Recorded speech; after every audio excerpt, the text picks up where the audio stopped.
अब तक आपने देखा कि महेश अपने परिवार के साथ आर्थिक तंगी की वजह से गांव के एक सालों पुराने घर में रहने आता है। उस घर में अजीब अजीब घटनाएं होती रहती हैं और एक दिन महेश की बेटी पिंकी अपने कमरे में बेहोश मिलती है। हे भगवान, ये मेरी बच्ची को क्या हो गया? बबलू जल्दी से एक गिलास में पानी लाता है और पिंकी के चेहरे पर पानी के छींटे डालता है। पिंकी हड़बड़ाते हुए उठती है। चुड़ैल, चुड़ैल, माँ, वो चुड़ैल मुझे मार डालेगी। कौन सी चुड़ैल बेटा? यहाँ तो कोई भी नहीं है। नहीं माँ, वो यहीं थी मेरे पीछे और उसने मुझे मारने के लिए मेरा गला भी पकड़ा था। उसके बहुत लंबे लंबे नाखून थे और वो बहुत डरावनी थी माँ। कमला पिंकी की हालत देखकर बहुत परेशान हो जाती है। वो मन ही मन सोचती है कि शायद उसकी बेटी को किसी की बुरी नजर लग गई है, पर अचानक कमला की नजर पिंकी की गर्दन पर पड़ती है। पिंकी की गर्दन पर ऐसे निशान पड़े थे मानो जैसे किसी ने नाखूनों से उसकी गर्दन खुरच दी हो।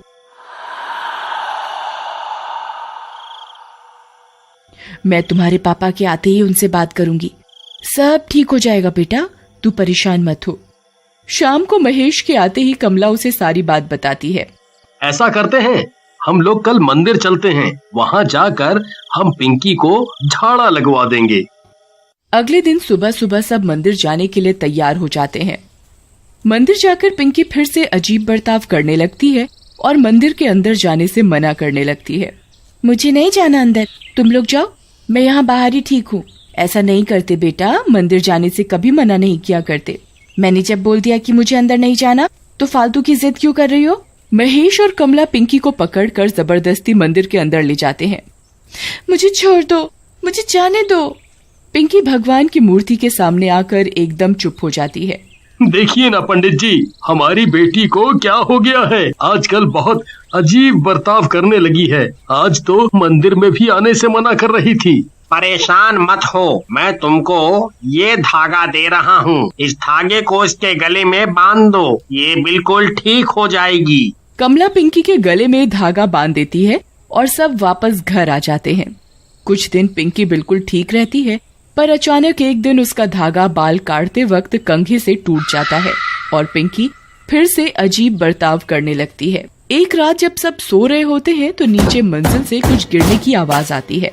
बबलू की अचानक आंख खुल जाती है और वो देखता है कि पिंकी कमरे से गायब होती है। बबलू नीचे जाता है तो देखता है कि पिंकी घर से बाहर जा रही होती है। बबलू पिंकी के पीछे पीछे जाता है। पिंकी उस पीपल के पेड़ के पास जाकर खड़ी हो जाती है और ऊपर उस पेड़ को देखती रहती है।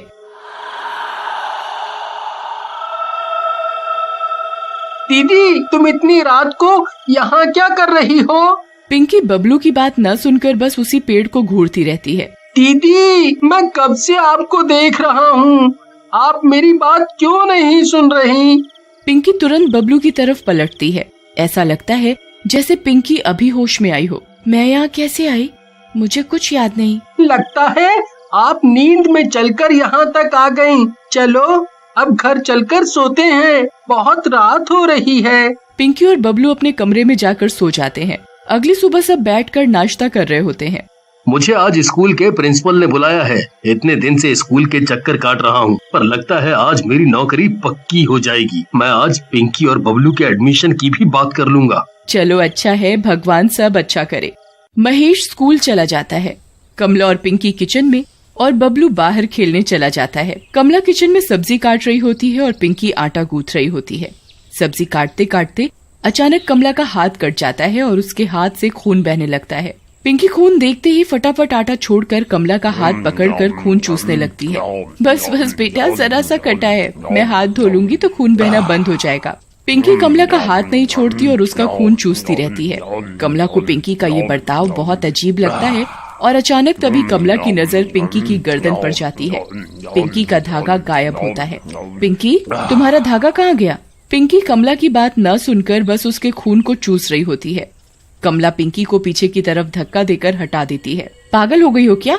क्या हुआ मम्मी? अरे आपको ये चोट कब लगी?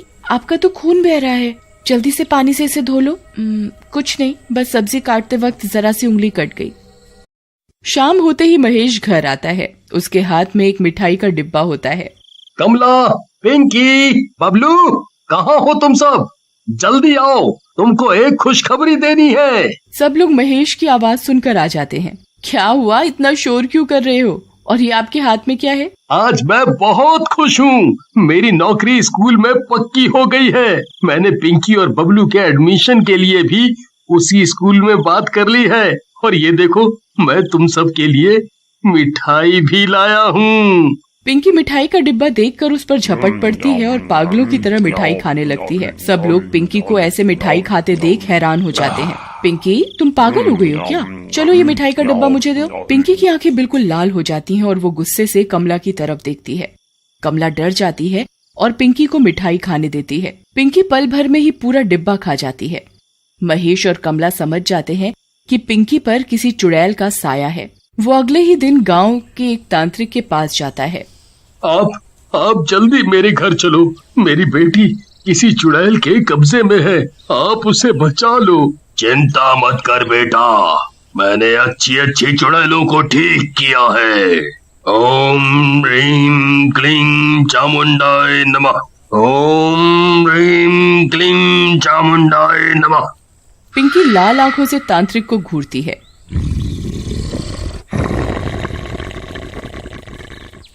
पागल तांत्रिक, तेरी इतनी हिम्मत कि तू मुझे रोकेगा? लगता है तुझे अपनी जान प्यारी नहीं है। पिंकी अपने एक इशारे से कमला को हवा में उड़ा देती है। बचाओ बचाओ, मुझे नीचे उतारो पिंकी बेटा। कौन पिंकी? मैं कोई पिंकी विंकी नहीं हूँ, मेरा नाम संगीता है। संगीता? कौन संगीता? अच्छा, अब तुम मुझसे सवाल करेगी? तुझे तो मैं बताती हूँ। मेरी माँ को छोड़ दो, मेरी माँ को छोड़ दो। पिंकी बबलू की तरफ गुस्से से देखती है और उसे भी हवा में लटका देती है। तांत्रिक जल्दी से गंगा जल पिंकी के ऊपर डाल देता है और पिंकी कुछ देर के लिए बेहोश हो जाती है। महेश जल्दी से पिंकी को एक कुर्सी से बांध देता है। थोड़ी देर बाद पिंकी की आंखें खुलती हैं, पर वो अभी भी किसी आत्मा के वश में होती है। खोलो मुझे, किसकी हिम्मत हो गई जो मुझे बांधने की कोशिश की? तुम लोग क्या सोच रहे हो कि तुम लोग मुझे ऐसे बांध कर मुझे कब्जे में कर लोगे?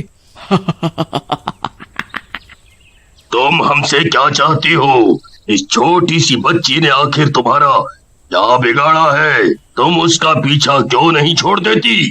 ऐसे कैसे पीछा छोड़ दूं? अब तो जब तक मैं तुम सबकी एक एक करके जान नहीं ले लूंगी, मुझे चैन नहीं पड़ेगा। तांत्रिक पिंकी के सर पर एक ओम का त्रिशूल लगा देता है।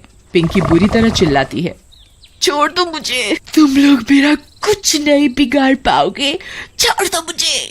अगर तू मुझे अपने बारे में नहीं बताएगी तो मैं तुझे ऐसे ही तड़पाता रहूंगा। बता, तू कौन है? क्यों इन लोगों को दुखी कर रही है? बताती हूँ, मैं इस घर की नौकरानी थी। बहुत सालों पहले इस घर में काम किया करती थी। इस घर में एक मौसी और उनका बेटा जगदीश रहता था। मैं ऊपर वाले कमरे में रहती थी। जगदीश मुझे बोलता था कि वो मुझे बहुत प्यार करता है। मैं भी उससे प्यार करने लगी थी। उसने मुझसे शादी का वादा भी किया था, पर एक दिन वो शहर गया और किसी और से शादी कर ली। मैं ये बात बर्दाश्त नहीं कर पाई और बाहर जो पीपल का पेड़ है उस पर फांसी लगाकर आत्महत्या कर ली। मरने के बाद भी मेरी आत्मा को शांति नहीं मिली। मेरा मकसद बस जगदीश की जान लेना था। एक दिन जब वो अपनी बीवी के गांव आया तो मुझे उसे मारने का मौका मिल गया था, पर उसकी माँ की वजह से वो बच गया। उन्होंने पूजा करवा के मुझे ऊपर मेरे ही कमरे में हमेशा के लिए कैद कर दिया। मैं इतने सालों से उस कमरे में कैद थी, पर पिंकी ने वो कमरा खोलकर मुझे आजाद कर दिया। पर तुम्हारा गुनहगार तो जगदीश था। तुम इन लोगों के साथ क्यों बुरा कर रही हो? मैं इनका नहीं बल्कि वो हर उस इंसान का बुरा करूंगी जो मेरे सामने आएगा। तांत्रिक पिंकी के ऊपर भभूत डालता है और अचानक पिंकी के अंदर से वो आत्मा बाहर आ जाती है और पिंकी बेहोश हो जाती है। तांत्रिक उस आत्मा को जल्दी से एक लोटे में बंद कर देता है और उस पर एक लाल कपड़ा बांध देता है। उसके बाद तांत्रिक उस लोटे को पीपल के पेड़ के नीचे गाड़ देता है। पिंकी बिल्कुल ठीक हो जाती है और अगले ही दिन से बबलू के साथ स्कूल भी जाने लगती है।